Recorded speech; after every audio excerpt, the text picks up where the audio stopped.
Berita hijrah 2 Muharram 11 Ogos, sijil vaksinasi palsu dijual RM15 di media sosial. Juga Datuk Bandar didakwa cuba suap kontraktor.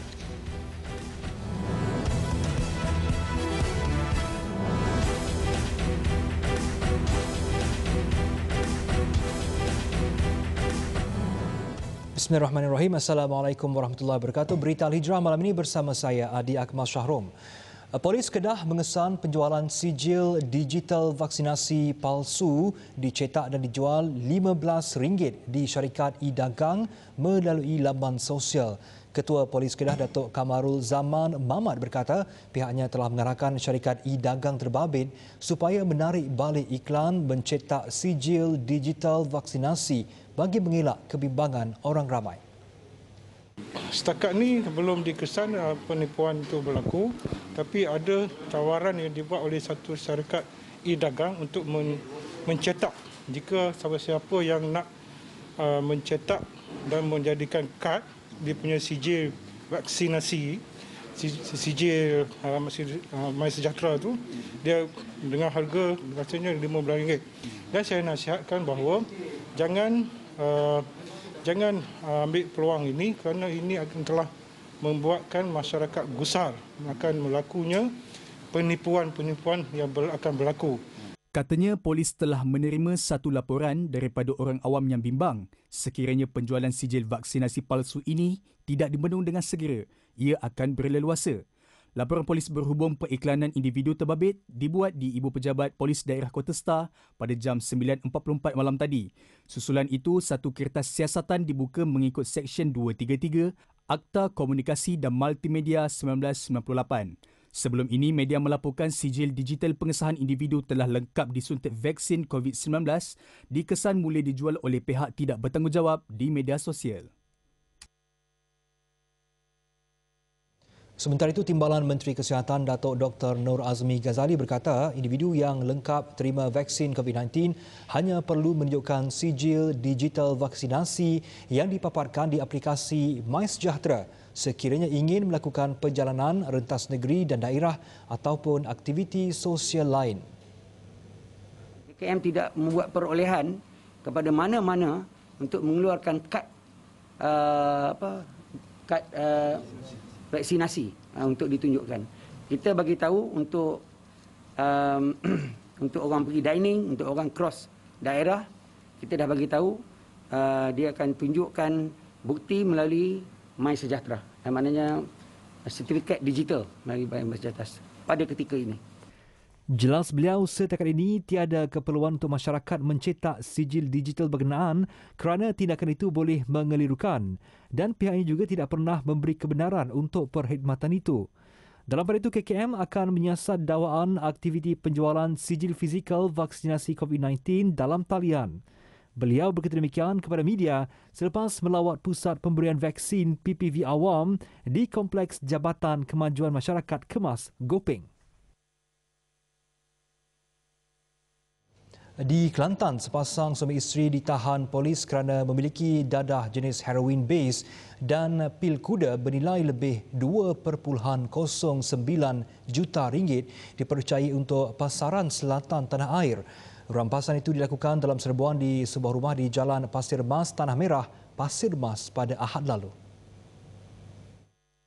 Ketua Polis Kelantan Datuk Syafiin Mamat berkata, dalam serbuan berkenaan pihaknya menemui dadah jenis heroin base seberat 13.295 kg bernilai lebih RM1.2 juta serta 86,000 biji pil kuda dengan nilai pasaran RM860,000. Mengikut kajian daripada Jabatan Narkotik, dengan nilai dadah dirampas ini membolehkan membekalkan kepada seramai 43,000 bagi penagih pil kuda, manakala lebih 800,000 boleh dibekalkan kepada penagih heroin. Dalam kejadian jam 1.20 tengah hari itu, anggota polis menahan suspek lelaki berusia 27 tahun di tepi jalan sebelum dia membawa pasukan polis ke rumahnya. Pemeriksaan kemudian menemui semua dadah terbabit di dalam bungkusan serta beg berwarna biru di salah sebuah bilik. Terdapat seorang wanita yang juga isteri suspek warga negara Thailand berusia 23 tahun berada dalam rumah berkenaan. Namun siasatan mendapati dokumen perjalanannya sudah tamat tempoh. Kedua-dua suspek ditahan reman selama 7 hari bermula 8 Ogos lalu untuk tindakan lanjut dan kes disiasat di bawah Seksyen 39B Akta Dadah Berbahaya 1952 yang jika sabit kesalahan boleh dikenakan hukuman gantung mandatori. Datuk Bandar pihak berkuasa tempatan PBT di Johor Bahru direman 3 hari bermula hari ini hingga Jumaat. Ia bagi membantu siasatan berhubung kes menerima rasuah daripada kontraktor untuk meluluskan projek. Namun kesalahan itu didakwa dilakukan ketika dia memegang jawatan Datuk Bandar Majlis Bandaraya Iskandar Puteri MBIP antara November 2017 hingga November 2019. Terlebih dahulu, suspek berusia 60 tahun itu tiba di perkarangan Mahkamah Magistrat Johor Bahru sekitar jam 9 pagi tadi dengan berpakaian lokap SPRM berwarna jingga. Sebelum itu, lelaki berkenaan ditahan di pejabat SPRM Johor pada jam 3 petang semalam. Hasil siasatan yang dijalankan mendapati suspek telah menerima wang rasuah daripada kontraktor bagi setiap kelulusan projek-projek yang dilaksanakan semasa menjadi Datuk Bandar MBIP. Kes disiasat di bawah Seksyen 17(A) Akta SPRM 2009 yang mana jika sabit kesalahan boleh dikenakan hukuman denda 5 kali nilai suapan atau RM10,000 yang mana lebih tinggi dan penjara tidak melebihi 20 tahun. Ini merupakan kali pertama seorang Datuk Bandar yang masih memegang jawatan ditahan kerana disyaki melakukan rasuah. Sebanyak 79 buah rumah di Felda Pancing Utara, Kuantan rosak akibat ribut pada petang semalam. Dalam kejadian tersebut, angin kencang bersama hujan lebat telah menerbangkan atap bumbung rumah penduduk. Menurut penduduk, ribut yang berlaku pada jam 6.30 petang itu merupakan kejadian kedua dalam tempoh 2 minggu di kawasan berkenaan. Dalam hujan-hujan, jadi tak perasan yang nampak je hujan tu jadi macam situ tebal sangat. Tengok apa tu? Lain macam ni. Jom kita lari. Macam tu cakap kat anak. Lepas tu terus naik semua atap. Kejadian tu berapa minit? Sekejap sangat. Tak sampai pun 3-4 minit macam tu lah. Sekejap sangat. Perasaan macam mana masa tu? Memang takut lah. Takut macam mana? Cakap pun. Takut pada sebelum ni. Yang sebelum ni dah tengok depan tu. Tapi yang semalam tu lagi dahsyat. Takut dia rasa sebab dah fikir hancur ke rumah hari ni. Allah yang tahu sajalah. Ada yang ada yang mengucap anak-anak bagat peluk. Kenapa asap tu putih datang? Itu kadang-kadang kemudian bunyilah gung-gung-gung-gungnya sudah kata habis. Masing-masing itu apabila dah hujan dah berhenti, saya pun tengoklah keluar. Ya Allah, habislah rumah. Sementara itu, pengurus Felda Sungai Pancing Utara, Abdul Samad Harun berkata, 79 buah keluarga itu menanggung kerugian antara RM1,000 hingga RM5,000 akibat bencana itu. Pihaknya telah melakukan pemantauan di sekitar kawasan penempatan ini sejak malam tadi dan setakat ini tiada laporan kecederaan membabitkan penduduk. Proses penilaian kerosakan dan kerugian dialami penduduk juga sedang dilakukan dan pihak Felda akan menghulurkan bantuan kewangan kepada mereka dalam masa terdekat.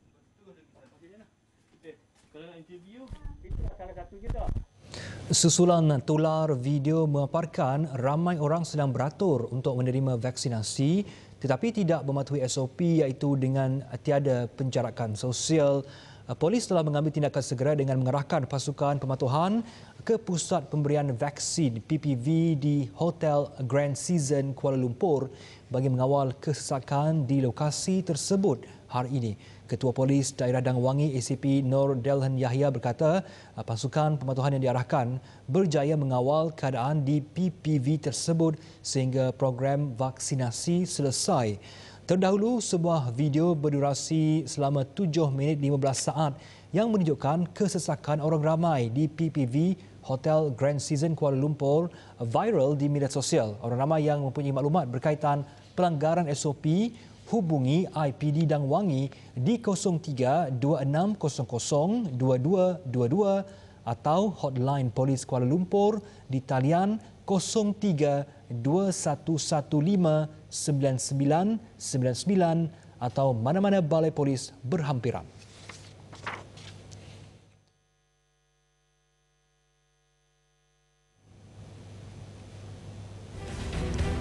Urus jenazah COVID tanpa sebarang charge.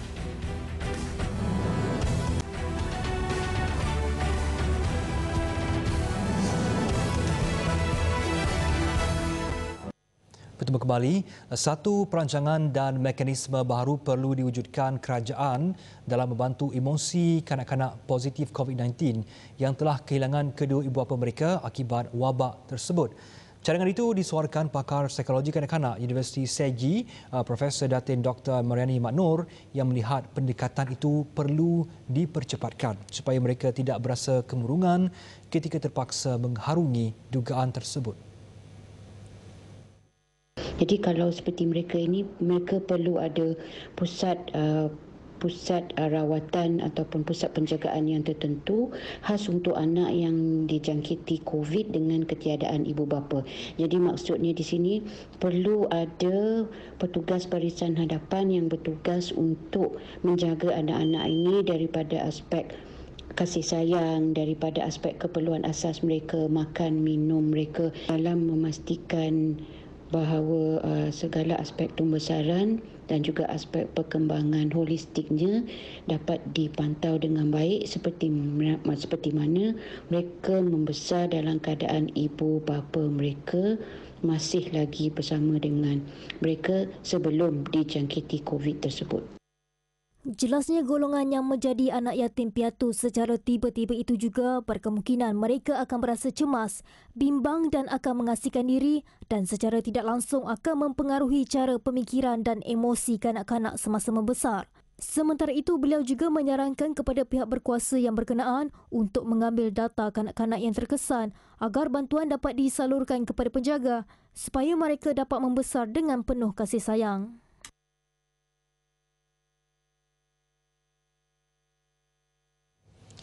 Kecewa dengan sikap sesetengah pihak yang mengenakan bayaran tinggi sehingga membebankan keluarga mangsa COVID-19 membuatkan Wahidah Hussein, 35 tahun, menawarkan diri menjadi sukarelawan untuk menguruskan jenazah yang meninggal dunia akibat wabak itu.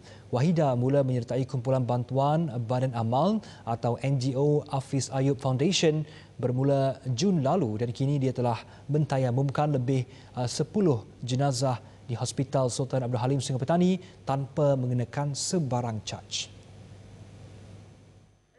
Pada mulanya perasaan takut dan bimbang kerana terpaksa menguruskan pesakit COVID-19 untuk tayamum sehinggalah pengebumian jenazah.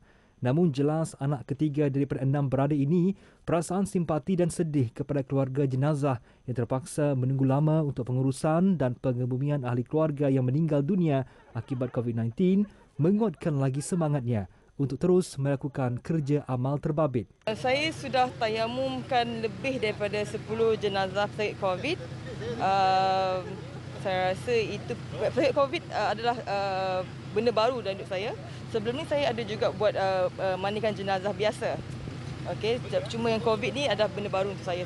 Tapi satu pengalaman yang agak mencabar sebab kena tayamum tu dengan pakai PPE panas, dengan suasana dekat forensik yang ramai orang dan keadaan yang kita takutkan COVID tu. Menurut ahli perniagaan ini juga, dia pernah mengikuti kursus pengurusan jenazah di Kuala Lumpur dan mengambil peluang ini untuk membantu meringankan bebanan ahli keluarga jenazah daripada mengeluarkan kos pengurusan jenazah yang tinggi. Setiap hari, Wahidah bersama rakan lain akan menguruskan 8 jenazah sehingga ke liang lahat di sekitar Sungai Petani, Yan, Merbok, Sik dan Kubang Pasu. Wahidah dalam pada itu berharap lebih ramai lagi golongan hawa sepertinya menyertai sukarelawan menguruskan jenazah COVID-19. Lebih ramai sukarelawan wanita untuk join sekali mana-mana yayasan pengurusan jenazah percuma supaya kita boleh educate orang di luar sana jangan takut untuk jadi sukarelawan just kerana itu COVID. Sebab bila kita menguruskan jenazah COVID ni, kita berpakaian PPE lengkap dan kita menjaga SOP 100%. Sementara itu, bagi Ketua Operasi Sukarelawan Azizul Johafizal Johari, 24 tahun, berkata bagi menguruskan jenazah COVID-19 di Hospital Sultan Abdul Halim, kumpulan sukarelawan ini telah membawa bersama 5 van jenazah bertujuan membantu menghantar jenazah ke tanah perkuburan. Bila kita dah sampai sini, kita dah tengok masalah yang dihadapi bukannya daripada forensik, daripada mana, tapi kita tengok daripada transportation. Jadi kita ambil inisiatif, kita bawa kenderaan kita daripada KL, lebih kurang dalam 5 biji kenderaan untuk datang sini dan kita akan backup di sini insyaAllah. Hafiz Ayub Foundation yang bermula pada Mei tahun lalu, pada mulanya hanya dianggotai 5 sukarelawan, namun kini jumlah itu telah meningkat kepada seramai 30 sukarelawan.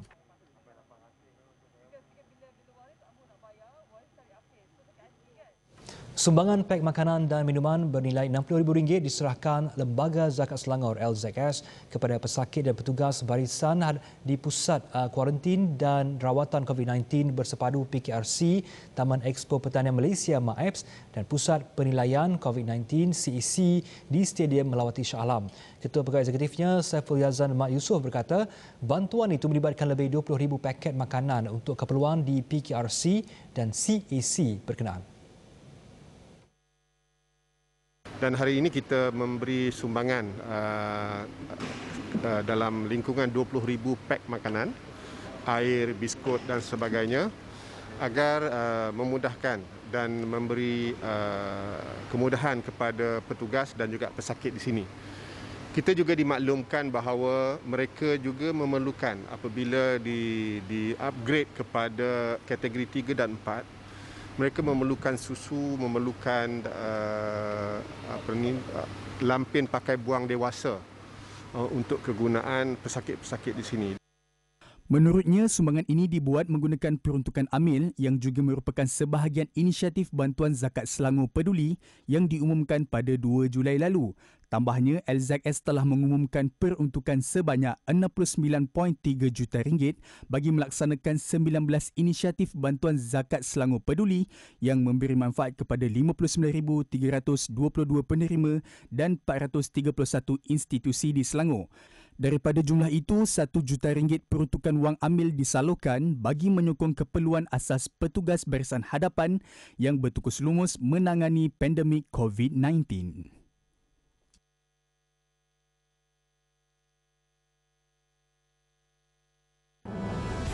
Afghanistan hampir dikuasai Taliban. Bertemu kembali, Bangkok tegang setelah ratusan penunjuk perasaan membanjiri ibu negara Thailand itu. Kerana itu memaksa pihak berkuasa melepaskan peluru getah dan gas pemedih mata. Tanpa mengindahkan larangan berkumpul berikutan pandemik COVID-19, mereka berhimpun bagi menyuarakan rasa tidak puas hati berikutan kerajaan pimpinan Perdana Menteri Prayut Chan-o-cha yang dikatakan gagal menangani penularan COVID-19. Penunjuk perasaan turut melontarkan mercun dan bunga api ke arah polis. Penunjuk perasaan turut melemparkan batu, besi tajam dan bom pingpong ke arah pihak berkuasa. 6 pegawai polis cedera, termasuk seorang yang cedera di paha akibat ditembak menggunakan pistol buatan sendiri. 2 pondok polis turut dibakar. Setakat ini, 6 penunjuk perasaan ditahan polis selain 100 motosikal dirampas. Thailand yang sebab ini menjadi antara negara paling berjaya mengawal pandemik COVID-19 kini bergelut dengan peningkatan kes harian setinggi 20,000 kes sehari susulan varian Delta. Program vaksinasi yang perlahan turut memberi tekanan kepada kerajaan dalam mengawal penularan wabak maut itu. Utara Afghanistan semakin hampir untuk dikuasai oleh Taliban ia setelah satu persatu wilayah yang dikuasai kerajaan pimpinan Presiden Ashraf Ghani itu jatuh ke tangan puak itu. Terkini, Taliban berjaya menguasai bandar Pul-e-Khumri yang merupakan ibu negeri wilayah Baghlan 200 km utara Kabul. Setelah lebih 2 jam pertempuran tercetus, tentera Afghanistan dilihat tidak mampu menahan kemarahan Taliban lalu menyerah kalah. Situasi sama turut berlaku di Kunduz. Ratusan tentera Afghanistan terpaksa menyerah kalah selepas dihujani peluru mortar di lapangan terbang Kunduz. Perkembangan mengejutkan ini memaksa Presiden Ashraf terbang ke Mazar-i-Sharif yang kini dikepung Taliban. Ia dipercayai untuk merangka strategi baru menghalang Taliban daripada menguasai bandar penting itu. Taliban kini menguasai hampir separuh ibu-ibu negeri di Afghanistan dalam masa kurang seminggu. Kemarahan Taliban itu bertitik tolak daripada pengunduran sepenuhnya tentera Amerika Syarikat di negara bergolak itu. Kebakaran hutan di Algeria menjadi lebih besar ekoran suhu panas yang melampau dan cuaca kering. Angka kematian kini meningkat kepada 42 nyawa. Asap menyelubungi langit di kawasan hutan berbukit di wilayah Kabylie, Timur Algiers. Pihak berkuasa mendakwa kebakaran itu berkait rapat dengan perbuatan jenayah susulan 50 kebakaran bermula pada waktu yang sama. Presiden Abdelmajid Tebboune dalam satu ucapan di Twitter menzahirkan ucapan takziah atas kematian mangsa. Beliau menyifatkan tentera yang terkorban sebagai syahid ketika cuba menyelamatkan penduduk di kawasan Bajia dan Tizi Ouzou. Sementara itu, Kementerian Pertahanan memaklumkan pasukan tentera telah berjaya menyelamatkan kira-kira 110 orang termasuk kanak-kanak. Bagaimanapun, 14 anggota tentera mengalami kecederaan ketika berdepan dalam operasi menyelamat itu. Golongan anti-vaksin di Amerika Syarikat dilaporkan menjadi punca gelombang peningkatan kes COVID-19 di negara itu menurut pengarah di Pusat Kawalan dan Pencegahan Penyakit Amerika Syarikat CDC, Dr. Rochelle Walensky. Lebih 90% individu yang dimasukkan ke hospital akibat virus berkenaan adalah mereka yang menolak vaksin. Jelas Dr. Rochelle, semakin ramai warga Amerika yang menolak vaksin jatuh sakit disebabkan varian Delta yang sangat mudah tersebar dan keadaan mereka kebiasaannya kritikal. Peningkatan kes COVID-19 di negara Uncle Sam itu bukannya disebabkan mereka tidak tahu, namun kerana tindakan anti-vaksin berkenaan. Kadar kebolehjangkitan dalam kalangan golongan anti-vaksin adalah tinggi dan merisikokan orang lain dan ia menimbulkan kemarahan bagi yang mengambil vaksin. Golongan anti-vaksin juga turut digelar dengan pelbagai gelaran seperti sombong, pentingkan diri dan banyak lagi kerana menyusahkan orang lain. Difahamkan golongan anti-vaksin di sana wujud antaranya disebabkan rasa ragu, takut, mendapat maklumat salah dan tidak mempercayai pihak berkuasa. Ketika ini, Amerika Syarikat penyumbang mangsa korban akibat COVID-19 tertinggi di dunia dengan hampir 618,000 kes kematian. Dan berikut rangkuman berita antarabangsa yang lain.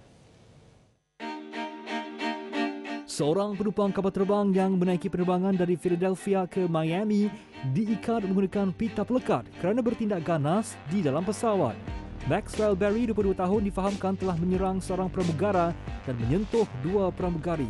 Bagaimanapun, seorang penumpang lain bertindak mengikatnya dengan pita pelekat sebelum Maxwell bertindak lebih ganas. Setelah mendarat, Maxwell ditahan dan polis mengesahkan dia berada dalam keadaan mabuk semasa di dalam pesawat. Di New Delhi, dua wanita ditahan polis selepas memukul anggota polis secara terang-terangan. Selain memukul, wanita tersebut juga dilihat menarik rambut anggota polis wanita berkenaan. Insiden berlaku selepas seorang daripada wanita tersebut berang kerana perlu membayar denda akibat tidak memakai pelitup muka di tempat awam. Di Hua Hin, Thailand, seekor gajah sekali lagi memecahkan dinding rumah untuk mencari makanan. Lebih mengejutkan, gajah tersebut melakukan perbuatan itu di rumah sama yang dilakukannya pada Jun lepas. Video terbaru menunjukkan keadaan dinding yang dibaiki telah rosak untuk kali kedua gara-gara gajah tersebut. Laporan tadi mengakhiri berita Al-Hijrah malam ini. Saya Adi Akmal Syahrum. Assalamualaikum warahmatullahi wabarakatuh dan selamat malam.